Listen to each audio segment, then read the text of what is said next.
सभी सुनने वालों को मेरा सादर प्रणाम। सप्तविंशो अध्याय अर्थात 27वां अध्याय।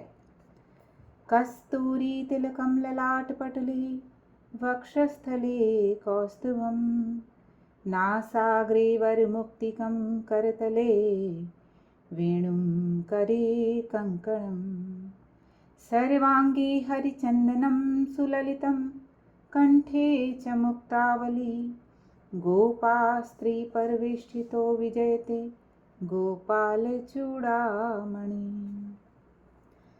श्री नारायण बोले, इस प्रकार कहकर मौन हुए मुनीश्वर वाल्मीकि मुनि को सपत्नीक राजा दृढ़धन्वा ने नमस्कार किया।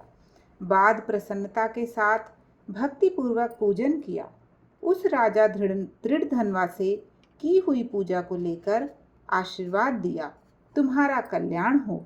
पापों का नाश करने वाली सरयू नदी को मैं जाऊंगा। इस समय हम दोनों को इस प्रकार बात करते सायंकाल हो गया है। यह कहकर मुनिश्रेष्ठ वाल्मीकि मुनि शीघ्र चले गए। राजा दृढ़धन्वा भी सीमा तक वाल्मीकि मुनि को पहुंचाकर अपने घर लौट आए। घर जाकर अपनी सुंदरी नामक स्त्री से बोले। राजा दृढ़धन्वा बोले, अई सुंदरी, राग द्वेष लोभ मोह मद मात्सर्य इन 6 शत्रुओं से युक्त गंधर्व नगर के असार संसार में मनुष्यों को क्या सुख है। कीट विष्टा भस्म रूप और वात पित्त कफ इनसे युक्त मल मूत्र रक्त से व्याप्त ऐसे शरीर, इस शरीर से मेरा क्या प्रयोजन है। हे वरारोहे, अध्रुव शरीर से ध्रुव वस्तु एकत्रित करने के लिए पुरुषोत्तम का स्मरण करने वन को जाता हूँ। तब वह गुण सुंदरी ऐसा सुन के विनय के साथ नम्रता युक्त तथा शीघ्रता से हाथ जोड़कर अपने पति से बोली, हे नृपपते, मैं भी तुम्हारे साथ चलूंगी। पतिव्रत स्त्रियों के पति ही देवता होते हैं। जो स्त्री पति के जाने पर पुत्र के गृह में रहती हैं, वह स्त्री पुत्रवधू के अधीन हो पराये गृह में कुत्ते के समान रहती हैं। पिता स्वल्प देता है और भाई भी थोड़ा ही देता है। अत्यंत देने वाला तो पति ही है। कौन स्त्री उसके साथ न जाएगी। इस प्रकार प्रिया की बात को सुनकर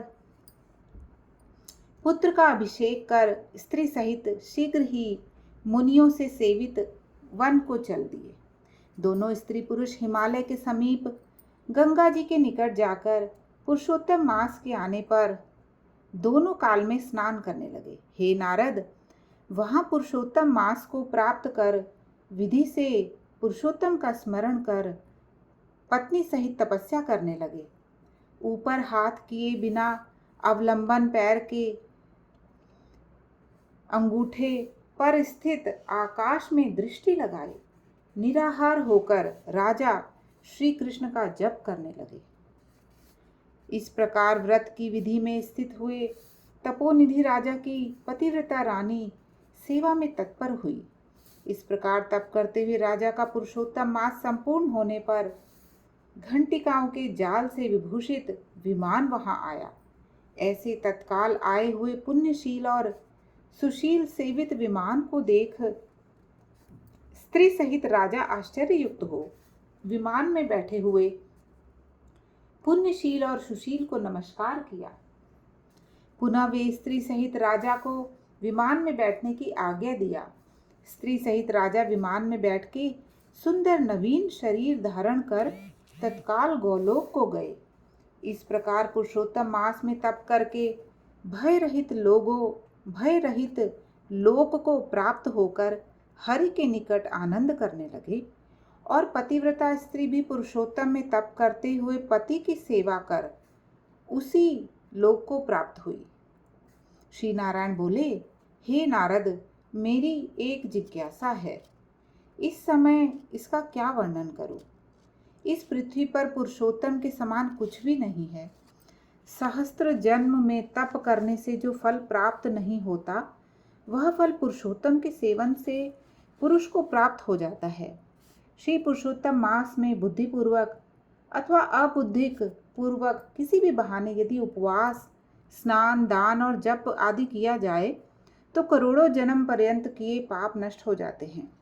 जैसे दुष्ट बंदर ने अबुद्धि पूर्वक 3 रात तक पुरुषोत्तम मास में केवल स्नान किया तो उसके पूर्व जन्म के समस्त कुकर्मों का नाश हो गया और वह बंदर भी दिव्य शरीर धारण कर विमान चढ़कर जरा मरण रहित गोलोक को प्राप्त हो गया। इसलिए यह पुरुषोत्तम मास संपूर्ण मासों में श्रेष्ठ मास है, क्योंकि इसने बिना जाने से ही पुरुषोत्तम मास में किए गए स्नान मात्र से दुष्ट वानर को हरि भगवान के समीप पहुंचाया। अहो, आश्चर्य है, श्री पुरुषोत्तम मास का सेवन जो नहीं करने वाले हैं वे महामूर्ख हैं। वे धन्य हैं और कृतकृत्य हैं तथा उनका जन्म सफल है जो पुरुष श्री पुरुषोत्तम मास का विधि के साथ स्नान, दान, जप, हवन, उपवास पूर्वक सेवन करते हैं।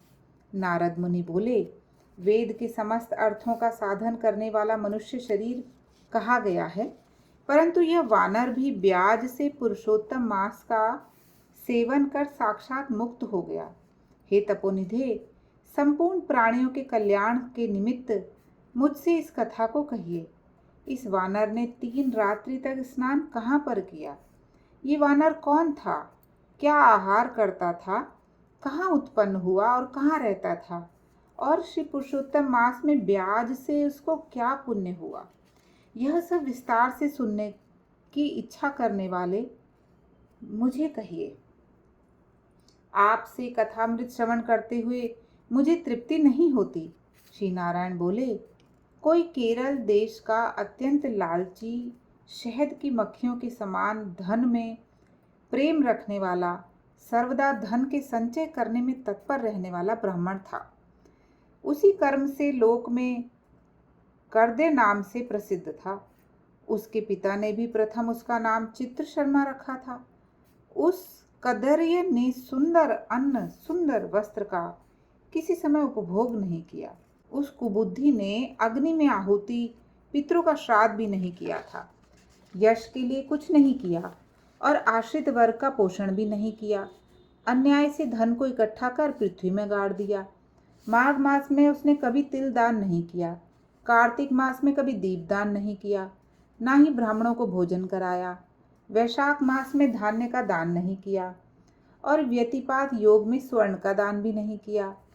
वैद्रति योग में चांदी का दान नहीं किया और ये सब दान कभी सूर्य संक्रांति काल में नहीं दिया, कभी चंद्र ग्रहण, सूर्य ग्रहण के समय न जप किया और न ही अग्नि में आहुति दी। सर्वत्र नेत्रों में आंसू भरकर दीन वचन कहा करता था। वर्षा, वायु, आतप से दुखित, दुबला और काले शरीर वाला वह मूर्ख सर्वदा धन के लोभ से पृथ्वी पर घूमा करता था। कोई भी इस पामर को कुछ देता, इस तरह बार बार कहता हुआ गौ के दोहन के समय तक कहीं भी ठहरने में असमर्थ था। लोक के प्राणियों के धिक्कारने से जला हुआ और उद्विग्न मन होकर घूमता था। उसका मित्र कोई बनेचर वाटिका का मालिक था। उस कदर्य ने उस माली से बार बार रोते हुए अपने दुख को कहा। नगर के वासी नित्य तिरस्कार करते हैं, इसलिए उस नगर में मैं नहीं रह सकता। इस प्रकार कहते हुए उस कदर्य ब्राह्मण के अत्यंत दीन वचन को सुनकर माली दयार्थ चित्त हो गया। शरण में आए हुए उस दीन ब्राह्मण पर माली ने दया कर कहा कि हे कदर्य, इस समय तुम इसी वाटिका में वास करो। नगर वासियों से तिरस्कृत हुआ वह कदर्य उस माली के वचन को सुन प्रसन्न होकर उसी वाटिका में रहने लगा। नित्य उस माली के पास वास करता और उसकी आज्ञा का पालन करता था। इसलिए उस कदर्य में माली ने दृढ़ विश्वास किया और उस कदर्य में अत्यंत विश्वास होने के कारण माली ने उस कदर्य ब्राह्मण को अपने से छोटा बगीचे का मालिक बना दिया। इसके बाद उस माली ने यह निश्चय किया कि कदर्य हमारा आदमी है, इसलिए वाटिका की चिंता छोड़कर राज मंदिर का सेवन किया। राजा के यहाँ उस माली को बहुत कार्य करता था, इसलिए और पराधीनतावश वाटिका की ओर भी कभी नहीं आया। वह अत्यंत दुर्बल कदर्य उस वाटिका के फलों को आनंद से अच्छी तरह भोजन करते और लोभवश बचे हुए फलों को बेच देता था। निर्भय पूर्वक उस बगीचा के फलों को बेचकर सब धन स्वयं ले लेता था। जब माली पूछता था तो उसके सामने झूठ बोलता था कि नगर में फिरता फिरता भिक्षा मांगता मांगता और खाता खाता तुम्हारे वन की रक्षा करता हूँ, फिर भी पक्षीगण इस बगीचे के फलों को महीने में आकर खा जाते हैं। देखी मैंने कुछ खाते पक्षियों को अच्छी तरह से मार डाला है। यहाँ चारों तरफ उन पक्षियों के मांस और पंख गिरे पड़े हैं। उन मांस के टुकड़ों को और पंखों को देखकर उसका अत्यंत विश्वास कर माली चला गया। इस प्रकार अत्यंत जर्जर उस दुष्ट कदर्य के वास करते 87 वर्ष व्यतीत हो गए।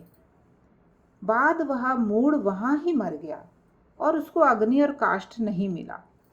बिना भोगे पापों का नाश नहीं होता, ऐसा वेद के जानने वाले कहते हैं। इस कारण हाहाकार करता हुआ यमदूतों के मुदगर से आघात से पीड़ित कष्ट के साथ अत्यंत भयंकर दीर्घ मार्ग को गया।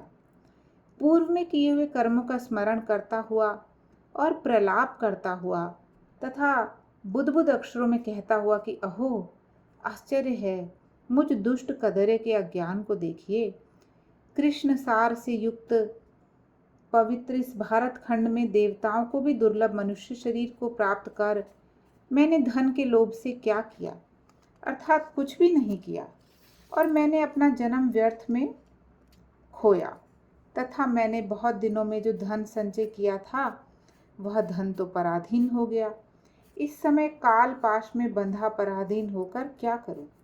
प्रथम मनुष्य शरीर को प्राप्त कर कुछ भी पुण्य कर्म नहीं किया, ना तो दान दिया, ना अग्नि में आहुति दी, न हिमालय की गुफा में जाकर तपस्या की, मकर के सूर्य होने पर माघ में न गंगा के जल का सेवन किया, पुरुषोत्तम मास के अंत में 3 दिन उपवास भी नहीं किया, और कार्तिक मास में तारागण के रहते प्रातः स्नान नहीं किया।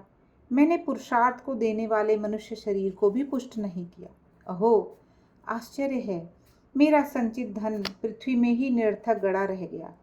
दुष्ट बुद्धि होने के कारण जीवन पर्यंत जीव को कष्ट दिया, और मैंने जठराग्नि को कभी भी अन्न से तृप्त नहीं किया।